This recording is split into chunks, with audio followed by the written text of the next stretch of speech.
Assalamualaikum warahmatullahi wabarakatuh. Salam sejahtera, sahabat dunia akhirat, sahabat seperjuangan. Apa khabar saudara-saudari yang dimuliakan Allah Subhanahu wa taala?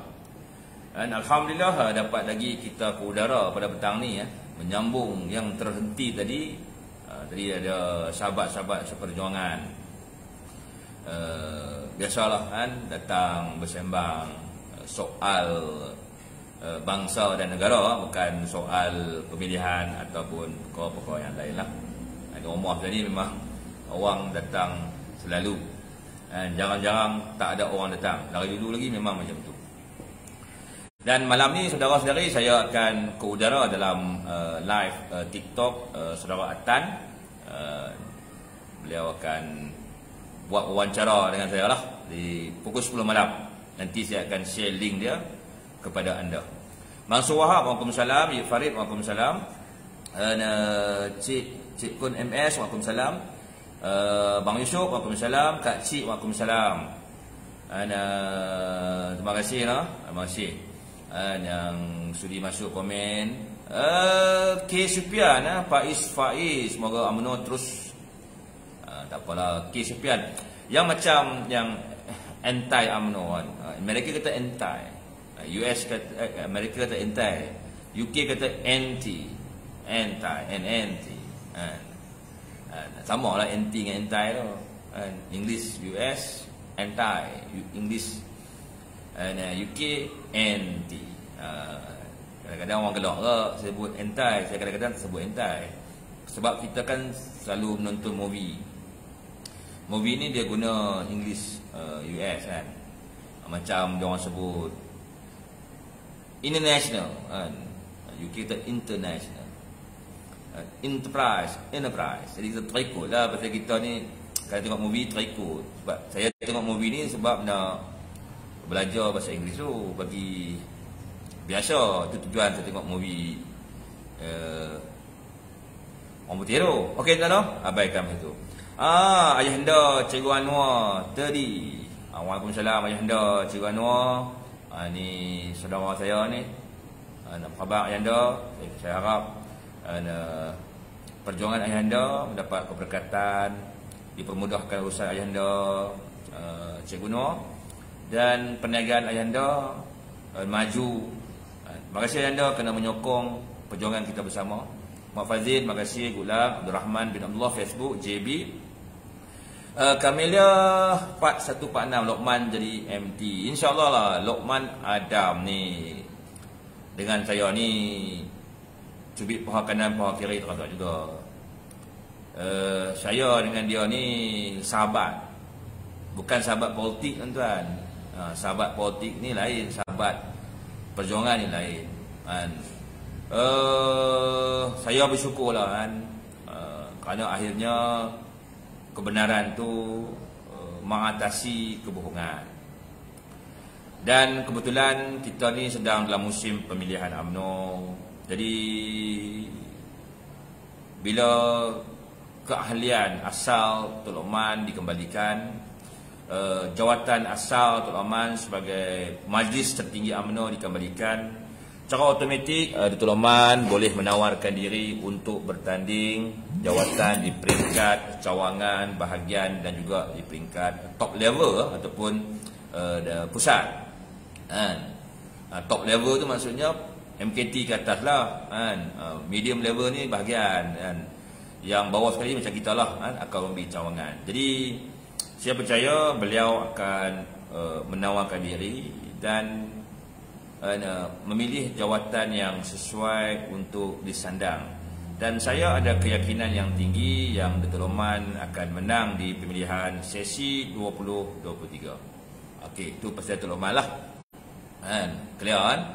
Dan soal pemuda sudah nyatakan lah, saya menyokong Datuk Asmuni Hassan sebagai Ketua Pemuda UMNO Malaysia, dan menyokong Datuk Nazifuddin Najib itu anak anda, Datuk Seri Najib Razak sebagai Naib Ketua Pemuda UMNO Malaysia. Sebab soalan petang tadi saya sokong. Kalau pemuda saya sokong dua lah. Dan jawatan-jawatan exco apa tu, itu saya tak tahulah kan sangat. Tapi kalau kita tengok keadaan hari ini kan, Datuk Asmuni mempunyai pengalaman kerana beliau merupakan NSU Pemuda Malaysia.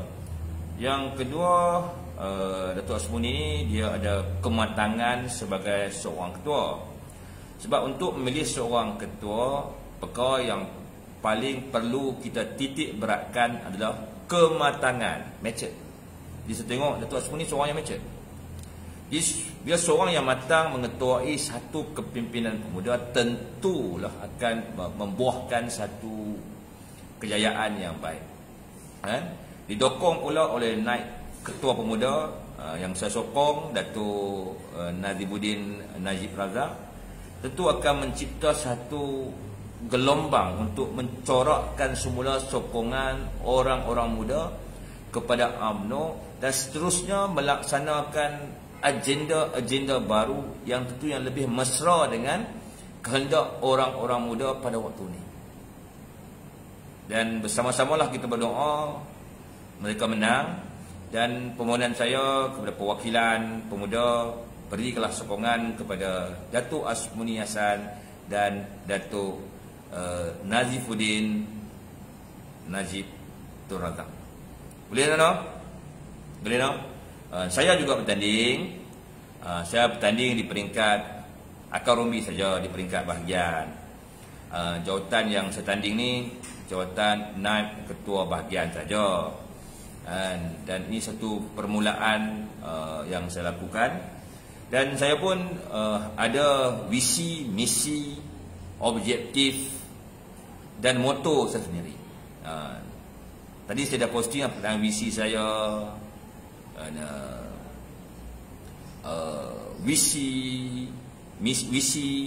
misi saya dan juga objektif serta moto. Moto biasalah, saya ni pesara TLDM daripada umur 18 tahun sampailah ke hari ini, kita terapkan dengan moto sedia berkorban.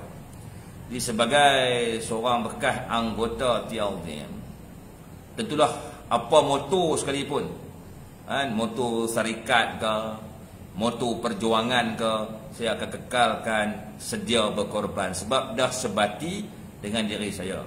Sedia berkorban bermaksud demi kepentingan agama, kepentingan bangsa dan negara. Dan sedia berkorban ni maksud sangat luas. Contohnya, mungkin kita terpaksa mengurangkan masa dengan keluarga untuk memenuhi kehendak perjuangan. Mungkin kita perlu berkorban masa kita, harta kita, kesenangan kita untuk sebuah perjuangan. Berkorban masa tidur kita. Kalau orang lain mungkin boleh tidur 8 jam sehari, kita mungkin tidur 4 jam sehari. Mungkin kita kena berkorban, kena angkat telefon pukul 3 pagi, 4 pagi, kena berkorban ke sana ke sini untuk lestari perjuangan. Itu cerita adalah cerita dia. Jadi saya menetapkan moto perjuangan saya, sedia berkorban. Macam visi ni banyaklah. Misi ni nak mengembalikan daya saing UMNO di kawasan saya, iaitu Parlimen Lumut, dan berusaha untuk meneruskan intipati perjuangan asal UMNO, iaitu berkhidmat untuk masyarakat dan memberi perkhidmatan yang terbaik untuk memastikan masyarakat itu pelanggan berpuas hati, dan sudah mencorak semula kebangkitan UMNO di kawasan saya dan membawa kemenangan yang baik kepada Barisan Nasional di pilihan raya yang ke-16. Makna saya punya visi itu untuk jangka masa panjang lah. Misi ni biasalah, nak melaksanakan visi itu mestilah ada misi yang mengikut kemampuan yang dimiliki oleh bahagian saya. Tapi kerja ni kerja berkumpulan, bukan kerja berseorangan. Dalam organisasi mesti bekerja berkumpulan. Jadi sekiranya lah perwakilan UMNO Lumut berminat dengan saya, undilah saya. Saya amat mengharap saudara dan saudari memberi peluang kepada saya untuk bersama membina kebangkitan UMNO, mengembalikan sokongan umat Melayu kepada UMNO, dan seterusnya menjadikan UMNO sebagai parti yang dominan mewakili orang-orang Melayu. Dan insya-Allah suatu hari nanti bila tiba masanya kita akan berbangga dengan apa yang kita lakukan hari ini. Okey tuan, apa ni, feed DCE TikTok kerajaan bangsa, jangan cakap macam tu. Saya dah dulu pesan sebelum pilihan raya ke-14 saya buat live, saya buat macam-macam lah kat Facebook tu, kat YouTube. Kita ni kalau nak tukar kerajaan ni, kita kena fikir dulu. Kita kalau nak tukar seorang menteri tu, kita kena fikir dulu. Kita nak milih seorang pemimpin untuk menggantikan kedudukan jawatan menteri tu, yang pertama kita kena tahu adakah pengganti yang kita nak pilih tu lebih baik daripada penyandang. Adakah kerajaan yang kita nak gantikan di pilihan raya tu lebih baik daripada kerajaan yang sedia ada. Jadi pilihan raya ke-14 rakyat memutuskan untuk memilih Pakatan Harapan dan mengangkat Tun Mahathir sebagai Perdana Menteri Malaysia yang ke-7. Jadi kita nilaikan sendiri dan kita buat perbandingan. Kita boleh buat, kalau nak hebat lagi, buat SWOT analysis. SWOT. Biasa-biasa kita buat perbandingan saja. Adakah kerajaan yang terbina selepas kejatuhan Barisan Nasional di pilihan raya ke-14 lebih baik daripada Barisan Nasional? Adakah Tun Mahathir ketika menjadi PM yang ke-7 lebih baik daripada PM yang ke-6? Semua akan cakap teruk. Naik pula kerajaan Tebu Atap, Mahayadin jadi Perdana Menteri. Adakah kerajaan Tan Sri Mahayadin lebih baik daripada kerajaan Najib Razak? Adakah ekonomi lebih baik, hutang berkurangan? Adakah lebih banyak peluang-peluang pekerjaan yang wujud? Adakah kehidupan rakyat bertambah baik? Ekonomi keluarga rakyat bertambah sihat? Adakah anak-anak muda mendapat tempat dalam sektor pekerjaan? Tak ada, maknanya Muhyiddin pencapaiannya lebih teruk daripada Najib Razak. Mahathir lebih teruk daripada Najib Razak. Contoh, maknanya kita nak ganti seorang Perdana Menteri, nak ganti sebuah kerajaan, kena pastikan yang Perdana Menteri yang nak diangkat tu, kerajaan yang nak diangkat tu lebih baik daripada kerajaan yang sebelumnya. Tapi malangnya yang kita angkat tu lebih teruk daripada sebelumnya. Jadi ramai yang kata rindu kepada kerajaan Barisan Nasional, rindu kepada pimpinan Datuk Seri Najib Tun Razak. Okey. Contoh, kita balik lagi pilihan raya 14 ni. Apa agenda-agenda manifesto Mahathir Muhyiddin? Okey, yang pertama, hapuskan GST, betul. Dan bila mereka berkuasa, mereka melaksanakan manifesto tu, penghapusan GST. Okey, GST tak ada sekarang ni. Yang pertama, adakah pendapatan negara bertambah? Adakah pelaburan negara bertambah? Adakah harga barang lebih murah daripada zaman kerajaan Najib Razak? Adakah peluang-peluang pekerjaan lebih banyak daripada zaman Najib Razak? Tahu kan, sebab tu kita tuntut keluar KWSP kan? Sebab apa?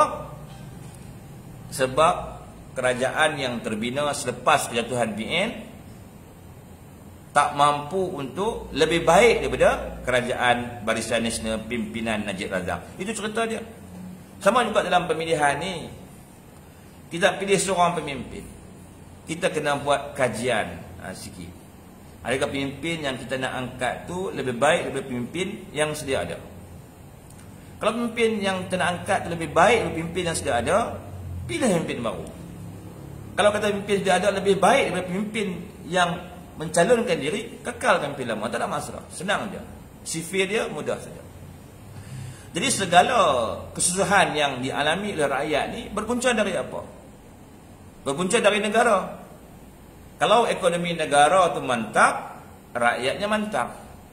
Kalau hutang negara tu kurang, hutang rakyatnya pun kurang. Betul? Kan? Kalau mata wang negara itu tinggi, tentu nilai wang di tangan kita rakyat pun tinggi. Betul? Sekarang orang merungut, betul? Harga barang mahal, mata wang rendah, peluang pekerjaan kurang, pendapatan tak cukup, kan? Jumlah subsidi terpaksa ditambah untuk mengawal inflasi, kan? Jumlah subsidi untuk telur, ayam terpaksa ditambah, kekurangan bekalan makanan berprotein macam telur dan ayam, kenaikan harga buah-buahan mahal, sayur serba mahal. Sebab apa jadi begitu? Jawapannya mudah. Kerajaan yang terbina selepas kejatuhan Barisan Nasional tak mampu untuk lebih baik daripada Barisan Nasional.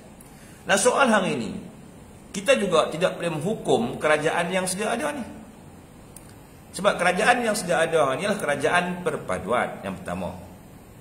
Yang kedua, kerajaan yang sedia ada hari ini mewarisi sebuah kegagalan.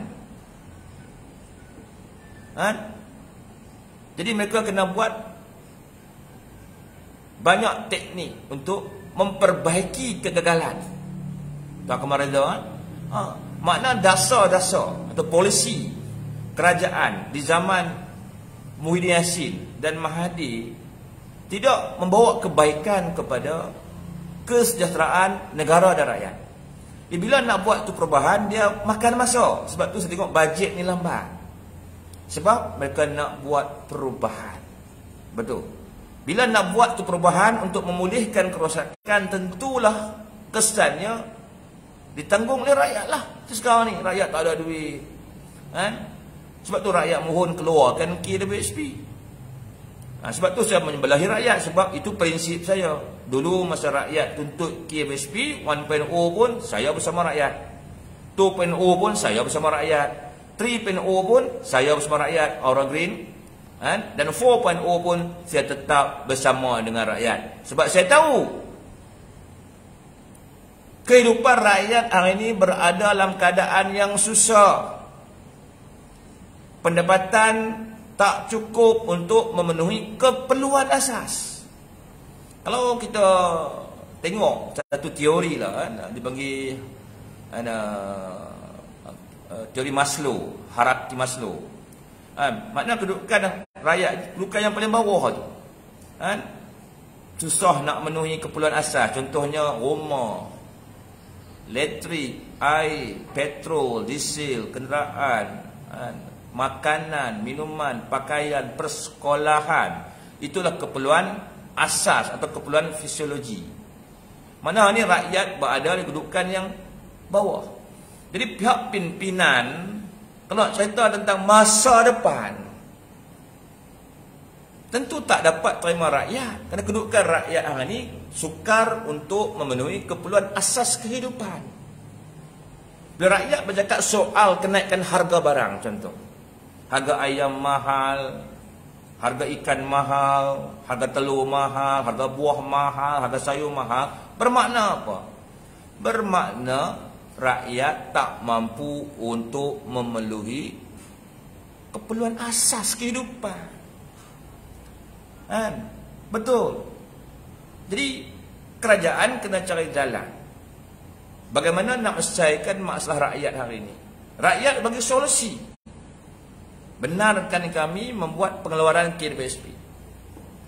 Kerajaan jawab, tak boleh lagi. Bila kerajaan cakap tak boleh, apa solusi kerajaan untuk mengurangkan beban kehidupan rakyat? Sebab perkataan tak boleh mesti disertakan dengan solusi penyelesaian masalah kewangan rakyat. Itu contoh dia.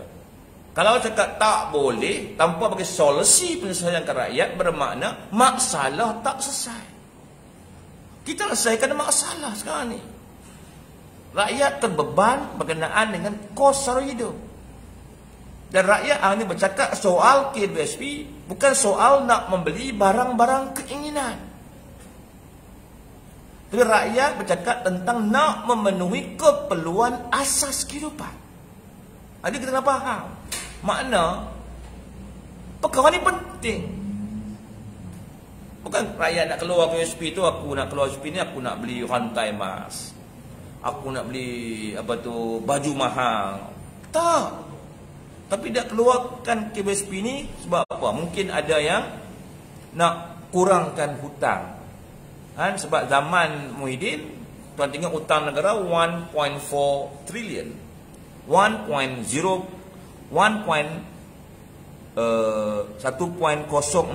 trilion. Kalau hutang negara 1.045 trilion, hutang rakyatnya tinggi juga. Betul. Dan selepas pertukaran kerajaan, wujud kerajaan perpaduan, momentum pemulihan tu bagus, saya nampak dalam tempoh 100 hari ini. Tetapi tentulah tak seperti sebelum ini. Bermakna keadaan kehidupan rakyat berubah cuma sedikit saja, bukan banyak. Bukan banyak. Kalau pemulihan ekonomi negara banyak, mana perubahan kehidupan rakyat pun banyak. Sekarang ni sikit. Jadi rakyat perlukan dana yang segera. Dan dana ni rakyat minta melalui cara yang tidak membebankan negara. Yang mana rakyat nakkan duit dia sendiri. Sepatutnya kerajaan bagi. Bila kerajaan tak bagi, rakyat kata dia apa solusinya? Jadi kami nak selesaikan masalah bebanan kehidupan kami ni macam mana? Kita tengok harga barang-barangan masih mahal. Peluang-peluang pekerjaan masih biasa. Gaji pun tak naik. Betul. Dan kalau kita sebagai ketua keluarga, gaji kita satu hari gaji minimum RM50, sebulan RM1,500. Cukup tak? Tak cukup. RM1,500 tu, kalau keluarga tu ada 4 orang anak, isteri tak bekerja, kos makanan, keperluan makanan pun tak cukup. Jadi bagaimana kita kira kos dia, bayar elektrik, bayar air, kos kenderaan dia, kos persekolahan anak dia, kos pakaian keluarga dia. Bermakna keluarga yang pendapatannya gaji RM1,500, seisi keluarga berada dalam keadaan yang susah hari ini. Tuan dan puan, kau tak percaya, cuba orang yang pandai cakap sangat, cuba gaji RM10,000, keluarkan RM1,500. Cukup tak untuk memenuhi keperluan asas kehidupan dia? Tak cukup. Betul. Ni macam mana kerja nak selesaikan? RM1,500 cukup ke nak beli makanan untuk sebulan, sesi keluarga seramai 6 orang? Cukup ke untuk duit harian sekolah anak-anak mereka, tuition anak-anak mereka, minyak kenderaan mereka, bil api, bil elektrik, sewa rumah, hutang peribadi, duit sedikit untuk raidah? Tak cukup kan? Jadi sebab tu kerajaan kena fikir bagaimana cara dan jalannya bila kerajaan enggan membenarkan pengeluaran KWSP. Itu dah itu contoh dia. Nisha Rizki, kedai fast food banyak je orang beratur. Ialah ada orang yang ada kemampuan. Kalau bercakap tentang fast food ni, orang yang kategorinya keluarga kecil tapi pendapatan dalam kumpulan M40 memang dia mampu. Tapi bagi keluarga yang pendapatannya B40, yang pendapatannya RM2,000 ke bawah, dia takkan mampu nak makan McDonald, tuan-tuan. Takkan mampu. Jadi janganlah kita buat perbandingan dengan mata kasar kita saja tanpa kita membuat analisa yang betul. Kalau tengok ramai orang beratur kat McDonald, KFC, mana orang ada duit? Tanpa kita catat yang pergi beratur tu daripada kategori keluarga yang mana? Keluarga T ke, keluarga medium ke, atau keluarga yang B, bawah? Dan kebanyakan yang mampu makan McDonald kerap ni lah kumpulan yang M40 dan top 20. M40 pun banyak kategori dia. Bukan semua M40 tu senang. Ada M40 yang ahli keluarga dia ramai. Anak dia mungkin lah. Kan? 3 anaknya di universiti, 3 anaknya masih bersekolah. Betul. Kan? Dia orang pun tak mampu juga nak makan McDonald, tuan-tuan. Keluarga yang 40, yang anak seorang 2, insya-Allah dia mampu. Jadi kita tak boleh kita nak menghukum. Tidak boleh dibenarkan keluar wang tersebut hanya berpandukan kepada McDonald, hanya berpandukan kepada KFC. Tak boleh macam tu. Dan kita kena ingat, kita kena tengok lokasi kita tinggal. Kalau lokasi kediaman kita tinggal, kawasan tinggal tu kumpulan yang pendapatannya M40. Jadi kita tak boleh nak cakap semua rakyat tempat lain senang. Ada kawasan contoh kampung kebanyakannya B40. Pinggiran bandar kebanyakannya B40. Tak boleh nak baca di kawasan kita. Misalnya kawasan Semenanjung. Okey. Semenanjung ni terbahagi berdua kumpulan. Satu kumpulan M40, satu kumpulan B40. Okey. Yang M40 kebanyakannya masih lagi muda dan masih lagi bekerja dalam kerajaan. Contoh bekerja dalam tentera laut di Raja Malaysia. Kumpulan B40 lah dulunya adalah kumpulan M40. Sebab dulu mereka masih berkhidmat dalam TLDM contoh. Gajinya gaji M40. Bila mereka pencen saja, tamat matan, gaji mereka dah tinggal 50%. Bermakna dari M40 mereka turun kepada B40. Kenapa? Benda ni. Jadi kalau kita ni nak bandingkan macam kawan cakap tadi tu, tak betul lah. Orang kita contoh, kita M40 sekarang, kita boleh turun ke B40. Betul. Ada keluarga yang M40 kerana suaminya gaji 3,000, isterinya gaji 2,500. Jadi 5,500. Tapi bila isteri dia atau suami dia hilang kerja, dia M40, dia akan turun kepada B40. Di benda-benda ni kita kena nampak lah, tuan. Jangan pukul rata. Untuk top, kumpulan yang kaya, tak banyak. Kebanyakan keluarga yang kaya ni tinggal di bandar-bandar besar, di kawasan-kawasan yang elit. Jarang-jarang ada di kawasan-kawasan pinggiran bandar. Kalau ada pun mungkin 1 atau 2 orang saja. Tapi keluarga yang kumpulan M dengan B ni banyak. Ada taman tu, masa taman tu, usia taman tu masih muda, semua M40 kerja kerajaan kan. Bila mereka dah pencen, dari M40 turun kepada B40. Itu cerita tuan. Itu kerja-kerjaan dalam KWSP. Yang bila bercakap soal KWSP ni, dia ada kaitan dengan orang yang bekerja dalam sektor swasta. Tak kira lah kerja tukang kebun kontrak ke, pengawal keselamatan ke, bekerja di sektor perkilangan, sektor peladangan, penternakan, yang ada potongan KWSP. Betul. Kaki tangan kerjaan tak ada KWSP. Betul. Di kumpulan ni yang sebenarnya hari ini terjejas tu. Kumpulan ni sebenarnya yang memohon kerajaan membenarkan pengeluaran KWSP. Dan kebanyakan yang nak keluarkan KWSP lah kumpulan B40. Bukan M40, B40. Ada yang M40 dulu dah turun B40. Kumpulan ni yang nak keluarkan simpanan mereka untuk membolehkan mereka bertahan dan tempoh jangka tertentu melalui penjimatan yang mereka buat dengan bergantung harap kerajaan boleh memulihkan ekonomi dan mewujudkan peluang pekerjaan yang lebih baik kepada mereka dan mengawal kenaikan harga barang supaya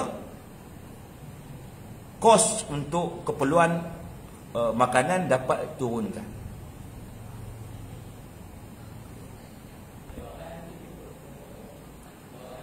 Itu cerita dia. Itu cerita dia.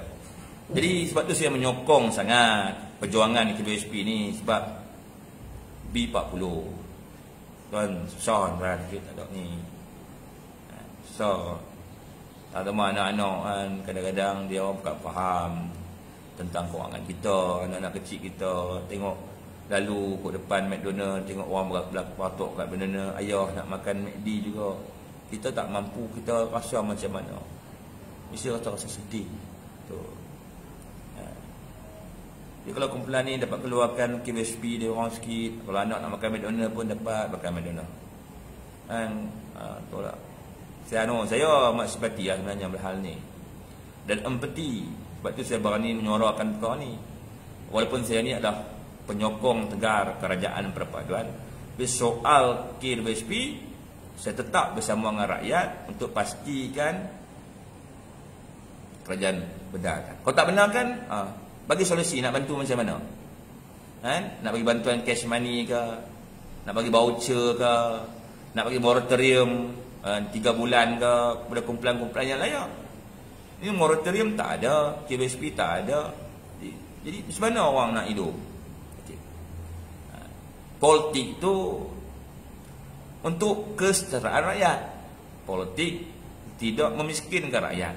Politik tidak mendera rakyat. Politik tidak memusnahkan kehidupan rakyat.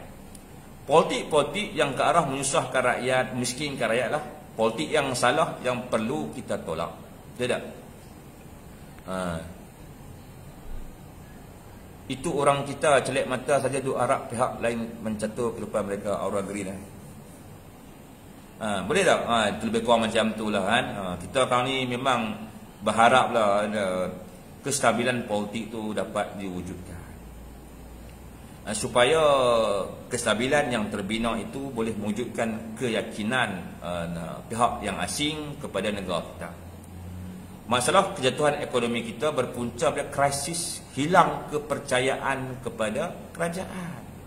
Makna orang asing ataupun tersebut multinational enterprises yang bisnes dia orang dalam kategori IDE ya, bukan SME. Bila mereka tak yakin kepada sebuah kerajaan, tak yakin kepada sebuah pentadbiran kerajaan disebabkan ketidakstabilan politik, disebabkan track record tebuk atap, backdoor government, settlement sebagainya, tentu mereka tak berani untuk keluarkan wang mereka untuk melabur dalam negara kita. Bila tidak ada pelaburan baru, real FDI yang masuk dalam negara kita, bermakna tidak ada peluang pekerjaan baru yang boleh ditawarkan kepada rakyat mengikut kelayakan akademik. Betul. Jadi kebanyakan rakyat hari ini ada degree, ada deep, tapi bekerja RM1,500 gaji. Sebab tak ada pekerjaan yang setaraf dengan kelayakan akademiknya. Jadi apa guna kita banyak universiti kalau kita tak mampu nak mencipta peluang pekerjaan? Kenapa kita pergi masuk universiti? Atau institut kemahiran? Sebab apa? Sebab pekerjaan. Kalau kita masuk universiti ada degree contoh, tapi tak ada peluang pekerjaan yang setaraf dengan kelayakan akademik kita, apa artinya kita masuk belajar sampai universiti? Tak ada arti betul. Jadi kalau kita dapat peluang pekerjaan yang setaraf dengan kelayakan akademik kita, kita terpaksa berhijrah keluar negara. Dia bekerja ke Australia ke Amerika ke. Nampak? Kadang-kadang kita tak boleh nak larang orang, anak-anak muda kita keluar negara. Sebab kita tak mampu nak mewujudkan peluang pekerjaan yang baik. Dan perkara ini tak baik kepada negara kita. Sebab kalau banyak sangat orang muda yang berpendidikan tinggi meninggalkan negara, lama-kelamaan negara kita akan negara yang tua. Jadi untuk meremajakan negara tu, kerajaan kena menambah baik ekonomi, mewujudkan peluang-peluang pekerjaan yang setaraf dengan kelayakan akademik anak-anak muda. Baru negara kita boleh disebut negara yang remaja. Dulu, kini, selamanya remaja. Sama agak negeri. Kalau pimpinan negeri kita tak mampu untuk mewujudkan peluang pekerjaan yang baik kepada orang-orang muda, tentu orang-orang muda daripada negeri kita akan berhijrah ke negeri yang lain. Lama-kelamaan negeri kita akan menua. Untuk menghalang penuaan negeri, pimpinan negeri kena berusaha memajukan ekonomi yang negeri mereka. Itu contoh macam tu lah. Okey, banyaklah bercakap pasal Anwar Mahmud, Waalaikumsalam. Itu cerita aja. Apa soalan tuan-tuan? Sebelum kita nak menamatkanlah kita pada malam ni. Datuk Seri Anwar Ibrahim, kita tak boleh nak hukum dia. Sebab dia pun mengambil alih kerajaan daripada Perikatan Nasional yang meninggalkan hutang 1.045 trilion. Dengan tabung kewangan negara yang teruk. Kan banyak simpanan negara telah dicairkan ketika pentadbiran kerajaan Perikatan Nasional. Kan dengan kemelesetan ekonomi yang teruk dan mengambil alih jumlah mata wang yang teruk. Tu pun ada perubahan, ada kenaikan, stok market jatuh, pelabur lari, pengangguran, kemiskinan, macam-macam krisis sosial yang ditinggalkan oleh Perikatan Nasional. Tu cerita dia. Mana manajemen kerajaan Perikatan Nasional dulu tu. Saya baca satu paper ni. Kos penyelenggaraan untuk kenderaan di bawah pimpinan PN nilainya ratusan ribu. Lepas senggara apa ni? Menteri pakai kereta apa ni? Kan sampai ratusan, 600 ribu lebih. Ramainya menteri ya. Di malam menteri. Kereta apa dia orang pakai ni? BMW ke? Tahu saya dia orang pakai kereta Proton perdana tu ke, macam tu je. Takkan kos penyelenggaraan sampai dekat-dekat macam tu punya nilai. Itu semua langkah-langkah perbelanjaan yang tidak sihat. Benda yang kita boleh jimat, kita jimatlah. Betul? Ini tak jimat. Belanja pun suka. Untuk kepentingan rakyat, tak boleh dijimatkan. Okey? Fikiran kita, setuju, terima kasih. Akmal Reza dari Lumut. Akmal Reza, you sekarang ni you punya pimpinan menang di Parlimen Lumut. Yang berhormat apa tu Nordin, betul. Pangku you punya pimpinan menang juga, yang berhormat Nur Haslinda. Di Pasir Panjang pun pimpinan you menang juga kan, yang berhormat Haji Rosli. Okey. 2 DUN 1 parlimen dimenangi oleh Perikatan Nasional.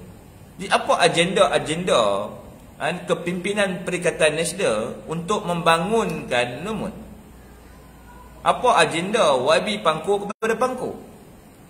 Apa agenda YB Pasir Panjang kepada kawasan kami hari ini? Apa perubahan-perubahan yang kamu boleh buat? Jangan bagi alasan kami pembangkang. Kamu wakil rakyat. Dan bagaimana kamu nak menyelesaikan masalah rakyat di kawasan kami ini? Cakap. Menang nak jadi YB memang boleh jadi YB, tapi apa visi, misi, objektif? Dan kalau visi benci Barisan Nasional, misi bunuh Barisan Nasional, objektif rakyat susah-susah lah, aku peduli apa, yang penting aku YB. Tak boleh. Apa visi, misi, objektif Nordin, Haslinda, Haji Rosli? Apa yang mereka nak buat dengan kawasan ni? Apa? Tak boleh buat apa. Betul. Tak apa, itu saja. Itu sajalah. Itu saja. Akmal Reza cakap. Dia orang tempat saya ni. Cakap. Apa visi, misi, objektif? YB Perikatan Nasional di Parlimen Lumut, DUN Pangku dan DUN Pasir Panjang kepada kami semua ni, masyarakat yang tinggal di Lumut ni.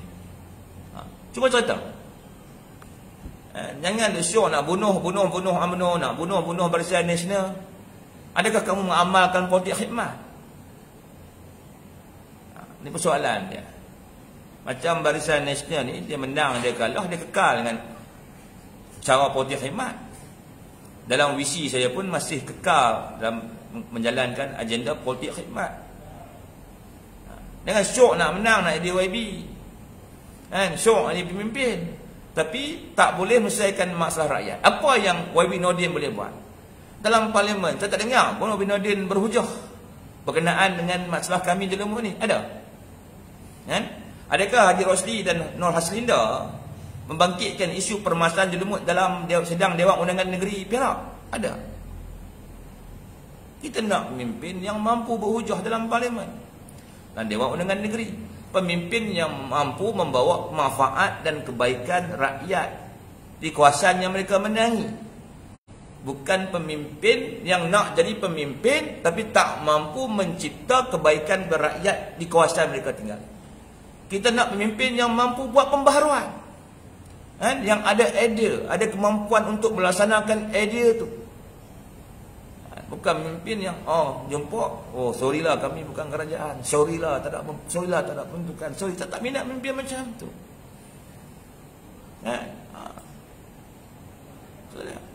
Sekarang saya dalam UMNO Lumut, UMNO di kawasan Lumut. Kadang-kadang saya pun tahu nak cakap macam mana. Parlimen Lumut, Perikatan Nasional. Dun Pangkor, Perikatan Nasional. Dun Pasir Panjang, Perikatan Nasional. Bagaimana kita kadang-kadang kita nak selesaikan masalah kawasan. Saya tanya kawan saya, bagi dulu telefon Wabi Nordin, Wabi Haji Rosli, Wabi Haslinda. Sebab mereka yang bertanggungjawab nama wakil rakyat.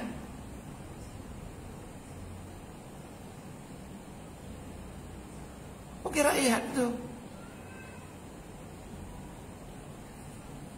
Jangan kerja wakil rakyat dibuat oleh YBK rakyat yang berhormat kalah. Betul. Sebab tu kita masyarakat ni nak milih seorang pemimpin di kawasan kita, pastikan pemimpin tu mampu buat kerja, mampu uruskan masalah rakyat, bukan pemimpin yang tak boleh buat kerja. Kan Perikatan Nasional boleh buat apa? Tak boleh buat apa. Kalau menang boleh tubuh kerajaan tak apa. Ni menang banyak kursi jadi pembangkang. Sebab tak marah kepada kerajaan perpaduan. Kita ajak mereka sertai kerajaan perpaduan, mereka tolak. Kalau rakyat jumpa mereka, Tok, kami ada masalah ni. Tak ada peruntukan, aku ni pembangkang. Kamu jadi pembangkang atas pilihan kamu. Padahal terang-terangan kamu ditawarkan untuk menjadi sebahagian dari kerajaan yang ada hari ini. Tapi kamu tak mau terima. Sebab apa? Sebab kamu lebih pentingkan diri kamu berbanding kepentingan rakyat. Bila ada parti yang sanggup menyertai kerajaan perpaduan, kamu kata kami baru ADP. Apa fikir? Jadi ahli parlimen Lumut, ahli parlimen PN di mana pun, jangan bagi alasan kami pembangkang. Sebab kamu yang buat keputusan nak jadi pembangkang, kamu tolak saranan menyertai kerajaan perpaduan. Jadi kamu tak boleh bagi alasan walau sedikit pun kepada rakyat di kawasan kamu menang bahawa kamu tak ada kuasa, kami pembangkang. Tak boleh. Kalau kamu buat macam tu, rakyat cerdik sikit macam saya, jawab balik, sebab suruh dia pembangkang. Tuanku Tita sertai kerajaan perpaduan, kamu tolak. Bila kami rakyat jumpa kamu, selesaikan masalah, kamu kata balik kami pembangkang. Tetap. Total anda fikir benda ni. Ya, Gani Sata Sabah masih Tuan Gani. Akan mari saya fikir benda ni. Melompat atas kekalahan kursi-kursi UMNO kepada PN. Apa artinya berakyat? Apa yang kamu nak buat kepada rakyat? Adakah khidmat wakil rakyat Perikatan Nasional lebih baik dari khidmat pemimpin UMNO di kawasan tersebut? Kalau rakyat tetap cari UMNO, makna apa? Khidmat UMNO lebih baik dari khidmat Bersatu ataupun PAS. Di apa arti kemenangan calon-calon Perikatan Nasional ni? Dapat title YB, boleh masuk dalam parlimen. Dalam parlimen sebenarnya tak bangkit pun permasalahan. Dah dengar tak? Bila YB Lumut nak bercakap dalam parlimen ni? Nak cerita permasalahan masyarakat di Lumut ni? Jadi bagaimana nak selesaikan masalah masyarakat di Lumut kalau ahli parlimen dia pun tak ada keberanian nak berhujah dalam parlimen?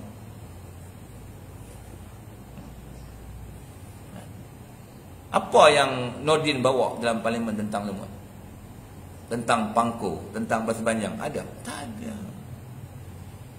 Jadi masuk duduk diam, nak cakap takut. Okey. Baiklah ketua bahagian nak UMNO Lumut dapat jugalah jadi menteri. Itu menteri luar. Yang kalah boleh jadi menteri.